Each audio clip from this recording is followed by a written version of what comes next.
Welcome and welcome back, everybody. It's you here for part 2 of our SimCity series on Board Game Arena. So in my previous video, if you haven't seen it already, I shared my top 10 Board Game Arena games, with the exception of this list, which are my top 10 BGA fillers. As I stated in the previous video, BGA is my favorite online gaming platform, and it's one that I use on a weekly basis, if not multiple times a week, to play with friends online. This video is not in any way, shape, or form sponsored by BGA. I just really enjoy the work that they've done for the board gaming community, and it's a website that I've used ever since pretty much the start of my board gaming career. So without further ado, let's get started.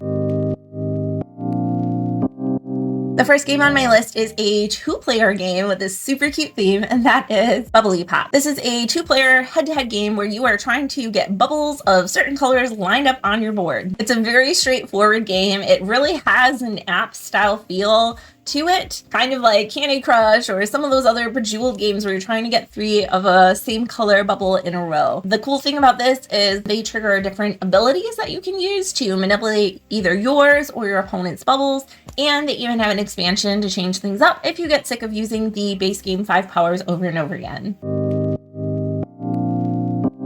The next game on my list is the first game that got me into modern board gaming. It's the first game I looked up and originally found Board Game Arena way back in like 2016, I think, probably, maybe 2015. I don't quite remember. This is Choreo from designer Gary Kim. Now, this is a unique kind of drafting tableau building game. Each round, both players will select cards that they will then reveal in order to try to get majorities to get certain abilities throughout the game. And certain cards, like events, will let you manipulate the cards in front of you and your opponents, but at a penalty because they'll be worth negative points and they'll clog up your tableau because you can only have a certain amount on the table at the end of each round. And at the end of the game, you're going to see who has the majority of each different district of card, and that person will score that amount of points. So it's a really interesting balance of lower cards having better abilities, but fewer points for scoring, all the way up to the 9s, which have no special ability, but will be worth 9 points if you have the most. This is the original Gary Kim game in this universe. Since then, he's also come out with Choson and 9, as well as I think there's one other one that's like cartoony with pirates, but I don't remember the name of it. But Choreo is the OG, and it has a very special place in my heart. So I'm very glad I get to play it both in person and online with friends. Next up on the list, we have another 2-player gem, and that is Dragon Hearts. This is a really unique game where you're going to be placing cards out in order to capture other cards. I've not really played another game like it, but weirdly it works. Each card has a different kind of limit where you can play an unlimited number of that card on your turn or up to a set amount. And once you finish a deck, they will actually trigger and you will get the reward of whatever the arrow is pointing to. There's also the special dragon statue, which allows you to increase your hand limit to 6 cards instead of 5 and will gain you points at the end of the game. This is just a very quick one. It's a little challenging to maybe wrap your head around it on a first teach, but once you play it, it's one that you can whip out in just a couple of minutes.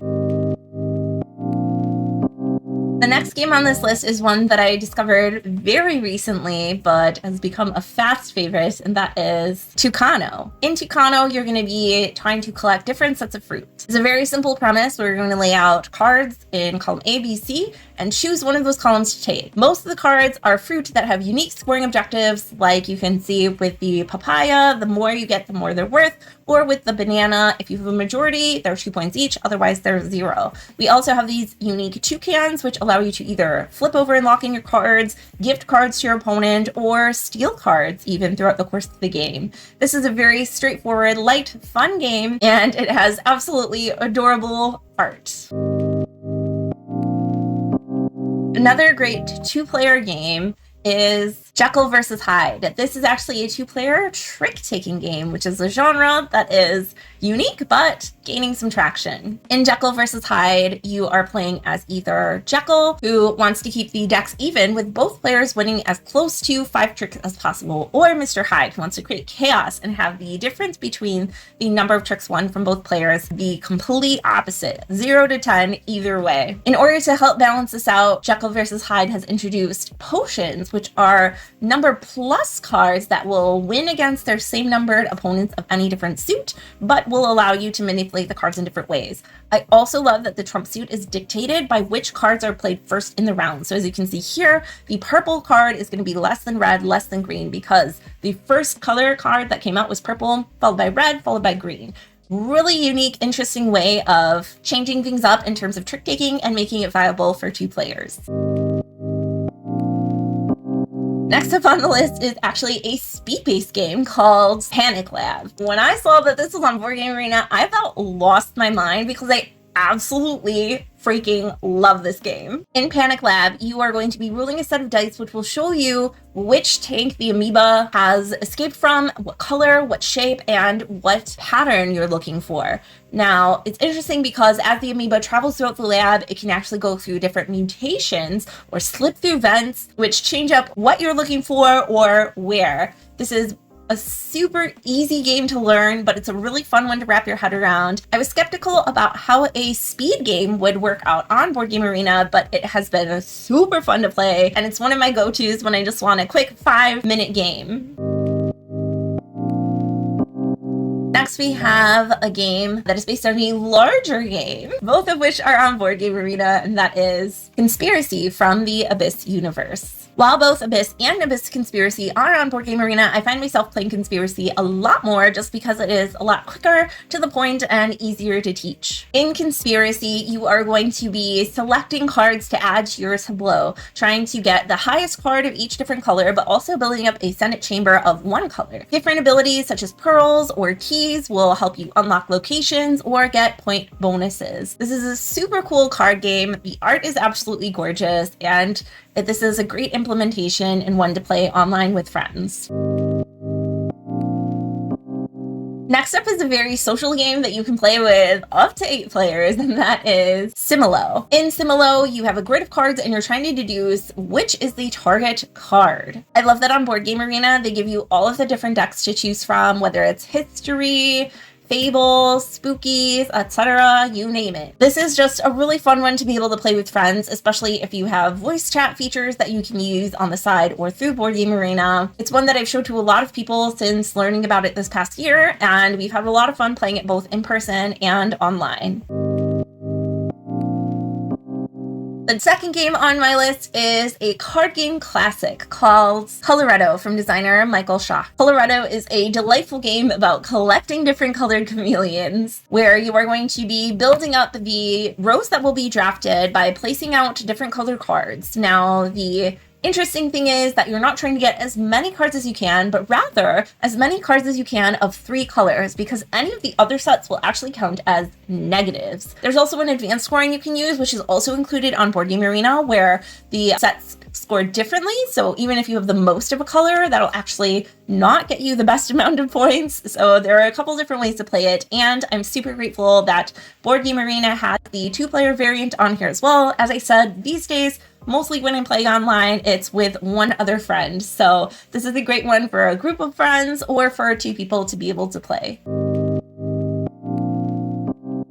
My number 1 game on this list is one of my all-time favorite flip and fill games, and that is Boomerang from designer Scott Almes. Since releasing the original Boomerang, they since rebranded to Boomerang Australia so that they could also release Boomerang Europe and Boomerang USA, each of which has a slightly different flavor. And the good news is you can play all 3 on Board Game Arena. So exciting. In Boomerang, you are going to be drafting a hand of cards over the course of 4 rounds in order to travel to different locations in your preferred location around the world. Along the way, you'll be collecting different activity bonuses, scoring different pairs of animals, collecting gifts, and doing all sorts of fun sightseeing stuff. I really love Boomerang Australia. It's just got a good nostalgic place in my heart. The first and last card are also your boomerangs, so you're looking at the difference between your catch and throw to get your point. The Americas, the big feature is that you're trying to build a railway from the east to the west coast, which is really fun. And in Europe, you are trying to get different regional bonuses, and the objective scoring for the different activities works based on what your opponents are doing. So there's a lot of variety with this one. It's just a really feel-good, quick game to play. It's got a gorgeous presentation, and it's one that I've been able to share with a wide variety of people who have enjoyed the game as well. So there you have it. Those are my top 10 filler games from Board Game Arena. Let me know in the comments down below which of these games you enjoy the most, or if there are any other filler games that you love playing on the platform. While you're down there, you can also click a like and subscribe. It really helps out the channel. Oh, and if you haven't seen my original video of my top 10 Board Game Arena games, be sure to check that out right after this. Thanks so much for joining me as always, and I'll see you next time. Bye.